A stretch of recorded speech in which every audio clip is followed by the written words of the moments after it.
अस्सलाम वालेकुम।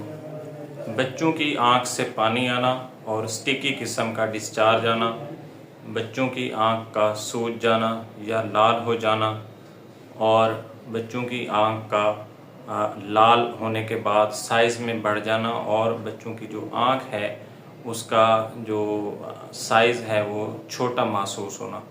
तो आज का हमारा ये टॉपिक है, इसको हम अंग्रेज़ी में शॉर्ट करके डिस्क्राइब कर सकते हैं। जिसका जो प्रोसीजर है इसको ठीक करने का, उसका नाम टीयर डक्ट मसाज भी हम कह सकते हैं। जो हमारे आई के स्पेशलिस्ट होते हैं वो डॉक्टर्स ये सारी चीज़ें डील करते हैं।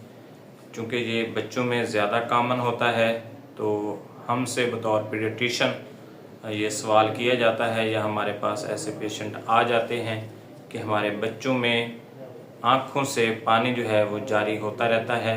ख़ास तौर पे जो छोटे बच्चे हैं, जो 1-2 माह के बच्चे हैं और उनकी जो आँखें हैं वो सुबह के वक्त नहीं खुलती और सूज जाती हैं। और सूजने से मतलब साइज़ तो उनका बढ़ जाता है लेकिन जो आँख है वो खुलती कम है, तो उसको कहते हैं कि जी आँख छोटी हो गई है। और इसके अलावा जो है वो लाल हो जाती है डेफिनेटली और पेन भी करती होगी छोटे बच्चे को। तो ये चीज़ आज हमने डिस्कस करनी है, इसकी क्या वजूहात हैं। मेरा नाम डॉक्टर मोहम्मद अब्बास मिरानी है और मैं बच्चों का स्पेशलिस्ट हूँ और आपको वीडियोस के थ्रू हम एजुकेट करने का एक जो प्रोग्राम चला रहे हैं उसके थ्रू आज की वीडियो पेश खिदमत है। तो सबसे पहले मैं आपको बताऊं कि ये सारा मसला जो है वो कहाँ से अराइज होता है। इसमें आपको वीडियो के साथ एक तस्वीर दिखाई गई है जिसमें नेज़ोलैक्रिमल डक्ट जो है वो और लैक्रिमल पंप का जो सिस्टम है वो दिखाया गया है। तो ये हमारी आँख में एक सिस्टम है जिसके तहत हमारी आँख को ड्राई होने से बचाया जाता है ताकि वो इन्फेक्टेड ना हो, उसमें अल्सरेशन वगैरह ना हो। उसके बेशुमार फ़वाइद हैं जो कि एक अलग से टॉपिक है।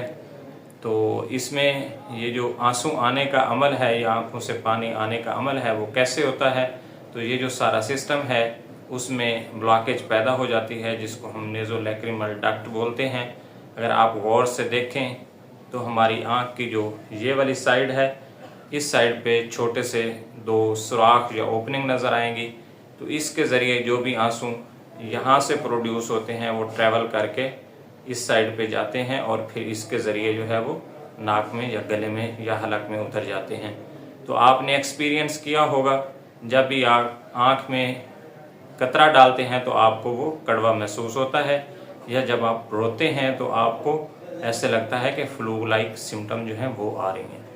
तो ये इसी नेज़ोलैक्रिमल डक्ट की वजह से है कि जब आपका आंसू जो है वो ट्रैवल करते हुए आपके गले में चला जाता है तो वो आपको कड़वा महसूस होता है या फिर नज़ले की सूरत में आप उसको बाहर फेंक देते हैं। तो ये मसला कब होता है छोटे बच्चों के अंदर? तो छोटे बच्चों में पैदाइश से लेकर 1 साल तक ये मसला हो सकता है और उसकी ज़्यादातर वजह ये है कि ये ओपनिंग बहुत छोटी होती है, तंग होती है, बच्चे की उम्र के साथ साथ ये बढ़ती है। तो जैसे ही बच्चा बड़ा होता है उसका ये मसला खुद ब खुद रिसॉल्व हो जाता है। उससे पहले हमने इसको मसाज करके ठीक करना होता है, जिसका तरीका मैं आपको वीडियो के एंड में बताऊँगा। इसी तरह जब हम सुरमा लगाते हैं, इस टॉपिक पे हम एक वीडियो ऑलरेडी बना चुके हैं कि सुरमा लगाना क्यों नुकसानदेह है, वो वीडियो भी आप देखें। और इस वीडियो में भी हम एक्सप्लेन कर रहे हैं कि जो सुरमा है उसमें चूँकि ज़र्रात होते हैं ठोस किस्म के और वो इतने बड़े हो सकते हैं कि ये वाली जो ओपनिंग है नेज़ोलैक्रिमल डक्ट की इसको ब्लॉक कर सकते हैं, जिसकी वजह से जो आंसू है उनका हलक में जाना बंद हो जाता है और वो गिरते रहते हैं और बच्चा जो है वो इन्फेक्टेड हो जाता है। उसकी आँख जो है वो लाल हो जाती है, सूज जाती है और छोटी हो जाती है।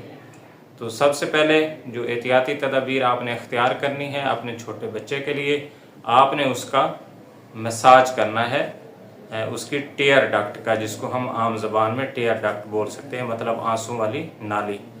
तो उसका आपने मसाज किस तरह से करना है, आपने ये वाली फिंगर लेनी है या ये लिटिल फिंगर लेनी है और यहाँ पे जो मीडियल साइड है हमारी आँख की उस जगह पे रख के इसको ऊपर से नीचे की तरफ प्रेस करना है और ये अमल 5 बार दोहराना है और दिन में 3 बार करना है। और ये अमल हमने 1 माह से लेकर जब तक बच्चे का मसला रिजॉल्व ना हो हमने इसको रिपीट करते रहना है।